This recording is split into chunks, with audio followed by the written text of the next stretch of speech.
બેન ક્યાંથી આવો છો ને શું નામ? કોનપુર થી ક્યાંથી? ચાલા કોનપુર. કેમ આયા અહીંયા? અમે ઠાકોર સમાજમાં. ઠાકોર સમાજમાં કેવા કેવા મુદ્દાઓ છે તેમાં બદલાવની જરૂર લાગે છે? હા, આ બધું ખર્ચાવા બંધ કરાવું સારું બધા. બિલકુલ કંઈક અલગ કરે તો સારું તેવી માંગ છે તે મહિલાઓ દ્વારા કરવામાં આવી રહી છે. શું નામ બા અને ક્યાંથી આવો છો? કોનપુર. કેમ આયા અહીંયા? જો આયા કે સમાજનું કાર્યક્રમ છે? સમાજનો છે. કોણે બોલાયા? હમણાં બંધારણ બનાવ્યું સમાજે, એ સારું કે ખરાબ? ખર્ચ ઓછા થવા જોઈએ સમાજમાં.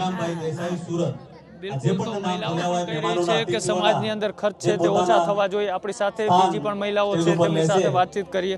ક્યાંથી આવો છો બા ને શું નામ? ચાલા કાન. કેમ આયા અહીંયા?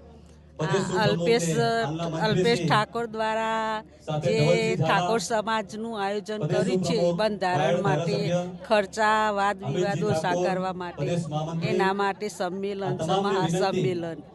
એમાં અમે એકત્રિત થયા છીએ.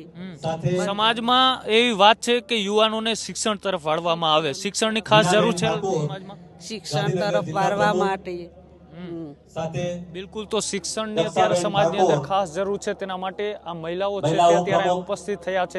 મહિલાઓની પણ એ જ માંગ છે કે સમાજની અંદર શિક્ષણ છે તે અત્યારે યુવાનોમાં ખાસ જરૂરી છે. ક્યાંથી આવો છો બા શું નામ? ઇનુબેન. ક્યાંથી આવ્યા? કાનપુર ચાલા. કેમ આયા? ઠાકોર સમાજમાં. શું લાગે છે અલ્પેશ ઠાકોર કેવું કામ કરે છે? સારું કામ કરે. હમણાં બંધારણ બનાવ્યું, કેવું લાગ્યું બંધારણ? સારું લાગે. ફેરફારની જરૂર હતી સમાજમાં. હા, સારું લાગે. બિલકુલ, તો મહિલાઓ છે તે પણ અત્યારે મોટી સંખ્યાની અંદર ઉપસ્થિત છે. તેઓની પણ માંગ છે કે આગામી દિવસોની અંદર સમાજની અંદર જે અલગ અલગ મુદ્દાઓ છે તેને લઈ જે બંધારણ બનાવવામાં આવ્યું એ બંધારણને પણ લોકો અત્યારે સ્વીકારી રહ્યા છે.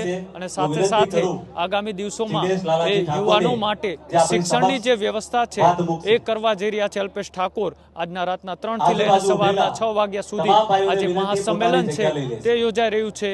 અને આ મોટી સંખ્યાની અંદર લગભગ 2 લાખ જેટલા લોકો અત્યારે ઠાકોર સમાજના અહીંયા ઉપસ્થિત થઈ રહ્યા છે. અને સાથે સાથે આજે 26 તારીખનો સૂર્યાસ્ત થયો અને રાતના 3 વાગ્યાથી લઈ અને 27 તારીખનો જ્યારે સૂર્ય ઉગે ત્યાં સુધી આ કાર્યક્રમ છે તે યોજાવાનો છે. ન ભૂતો ન ભવિષ્ય ક્યારેય પણ કોઈ વ્યક્તિ દ્વારા, કોઈ રાજનેતાઓ દ્વારા, કોઈ આગેવાનો દ્વારા આવું જે સંમેલન છે ના યોજ્યું હોય તેવા દ્રશ્યો અહીંયાથી અત્યારે સામે આવી રહ્યા છે.